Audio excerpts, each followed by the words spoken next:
The Crimes of Grindelwald is upon us, and we couldn't be more excited. We decided to do some digging, and we found some pretty amazing similarities between the two greatest dark wizards. Stay tuned to learn just why they're so evil. Don't forget to hit that notification bell to never miss another video, and be sure to check out our community section for even more fun. Now let's check out some parallels between Grindelwald and Voldemort. Powerful AF. Okay, let's start with a pretty easy similarity most have noticed. Well, you've probably only noticed it if you paid a lot of attention to Harry Potter. But since the entire franchise has so many mind-blowing moments, many totally forget about Grindelwald's story. The Crimes of Grindelwald will most likely refresh your memory, but hopefully this video will do that too. So the very first parallel between the two is their power. We know that Dumbledore thinks Grindelwald was more skilled during their battle, but we also know that both Grindelwald and Voldemort were considered to be the most powerful wizards of all times. We'll go into more depth about their approaches when it comes to their power in just a few minutes. It's definitely clear that these two are pretty strong, and it does make you wonder what other similarities they have with each other. Back when Dumbledore showed Harry his memory of meeting Tom Riddle, Harry asked an interesting question. He asked his headmaster if he knew he was meeting the most dangerous wizard of all time. Well, Dumbledore said no, but what if he said no because he actually met Grindelwald, who was equally, if not even more powerful? From this day forth,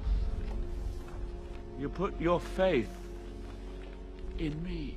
Connection to Dumbledore. So let's dive deeper into Grindelwald's and Voldemort's connection to Dumbledore. The truth is, even though they're both powerful AF, they're actually still not as powerful as Dumbledore. Let's be honest, he's pretty much the best wizard there is. As it was implied in the books, Albus was actually in love with Grindelwald. So if you think about it, it's very hard to be in love and still think strategically when you're battling that person, right? During their battle, Grindelwald was also using the Elder Wand, which is the most powerful. How could he possibly lose? Well, it's quite simple. Dumbledore's just that strong. Voldemort also struggled against Albus. Sure, Dumbledore wasn't in love with Voldy, so there was nothing holding him back for fully attacking, but Voldemort and Dumbledore actually have very similar dueling abilities, as we've seen in the books. And yet, Voldemort also lost to Hogwarts' best headmaster. Let's be honest, Dumbledore is unbeatable, and even the darkest wizards know that. Considering that, Dumbledore, Voldemort, and Grindelwald are all still way more powerful than any other wizards you might know. The only difference is,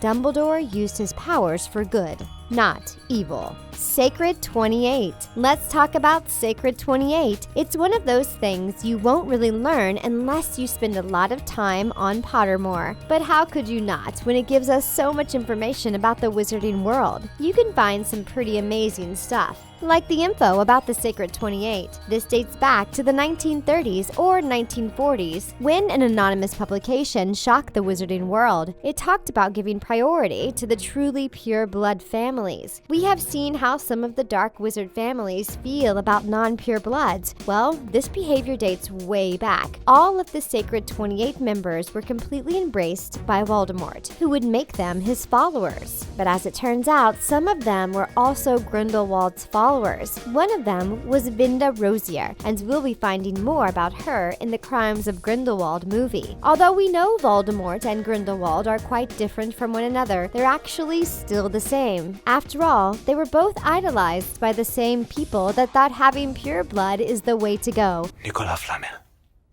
Jacob Kowalski. Oh, You don't look a day over 375. Elder Wand. The Elder Wand is just one of those things that makes the Harry Potter series absolutely amazing. Can you imagine owning the most powerful wand in the world? According to the tale of three brothers, the wand was created by Death himself. Well, as it turns out, both Grindelwald and Voldemort owned the Elder Wand at some point. Well, sort of. Grindelwald was actually the owner, and he got the wand by breaking into the wand maker's shop. Since wand maker Grigorovich had the wand at the time, Grindelwald had to claim it to become the owner. The wand was the start of the utter terror, and that's precisely what Voldemort was after. Even Ollivander knew that the Dark Lord wanted the Elder Wand because it would make him completely invulnerable, so it's no wonder he went after the wand. By then, the Elder Wand was in possession of Dumbledore, and Voldemort had no idea that Draco became his owner after Albus passed. Voldemort did use the Elder Wand at some point, but unlike Grindelwald, he was never the owner. So, judging by the whole situation, Voldy kind of idolized Grindelwald,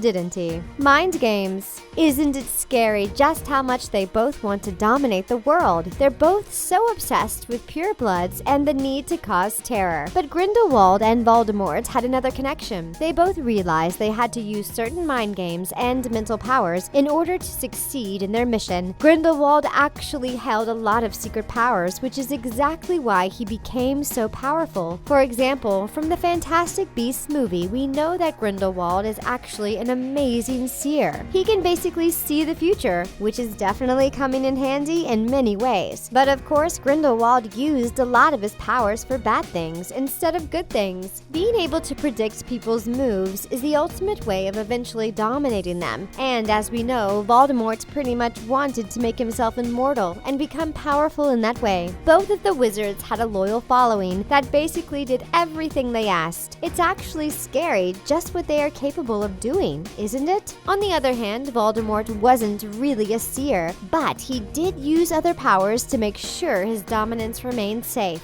For example, he had to learn occlumency to stop Harry from entering into his mind. Which one is cooler to you, occlumency or being a seer? Let us know in the comments. You here to get a loan to open up a bakery? Yes. What are the odds of that?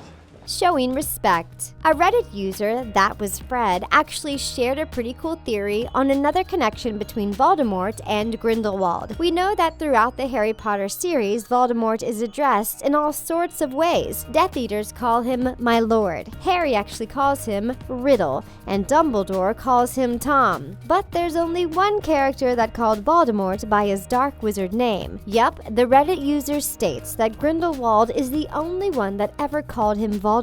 If you think about it, Tom Riddle came up with the name to inspire fear and reverence. He absolutely loves it when people fear his name. When Harry and Dumbledore use his real name, they are actually reducing him to a mere mortal man. And let's be honest, who would want that? But Grindelwald doesn't really do that. He's calling Voldemort by the name Voldemort chose for himself. We know he doesn't fear him, but he also doesn't ignore Voldemort's reputation. When Grindelwald told Voldy to end his life and used his villain name, did he actually show respect?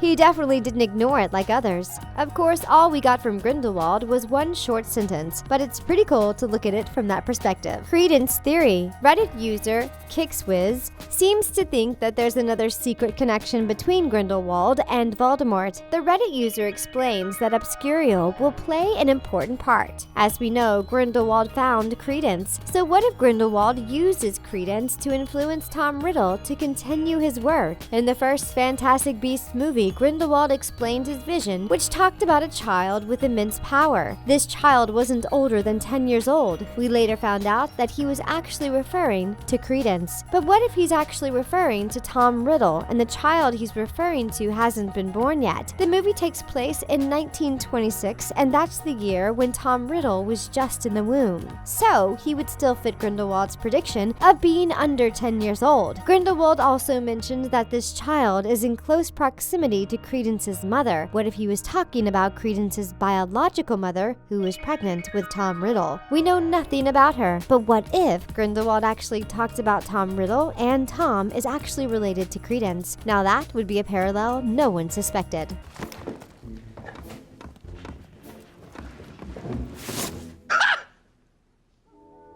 Influence on Tom Riddle. Reddit user Wingardium_Samosa discusses the possibilities of Grindelwald having an influence on Tom Riddle. Think about it. The final duel is set in 1945. We know that Tom opened the Chamber of Secrets in 1942 when Grindelwald started his dark arts mission. This user seems to think that Grindelwald could have an indirect influence on Tom during his time at Hogwarts. After all, people were definitely aware of Grindelwald's reign, right? And since he had supporters back then, what if Tom was just one of those supporters? He saw what Grindelwald was doing and he decided to follow his lead. His interest in dark magic led him to opening the Chamber of Secrets, and you could say that the rest is history. We know that Voldemort has always been an intense kid who's very interested in dark stuff. He must have gotten inspiration for his future actions somewhere, right? Some Harry Potter fans are arguing that Tom's drive just came from him because he's Tom, but it could definitely be possible that young Tom Riddle would actually be totally inspired by what Grindelwald was doing, which is pretty twisted if you think about it, because Grindelwald really wasn't doing anything good. Horcruxes? Here's another parallel to consider. Of course, this one is just a theory, but if you think about making sense of everything you know about these two wizards, it kind of works. We all know that Horcruxes are really dark magic. Like,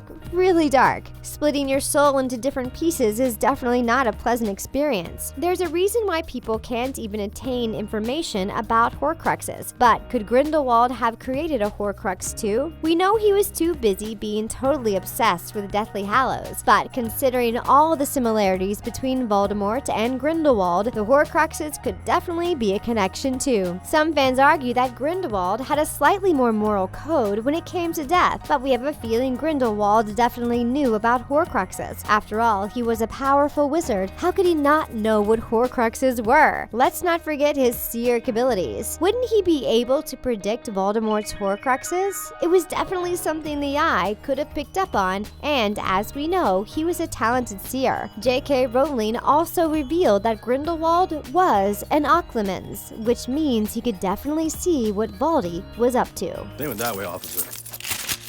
Hands up!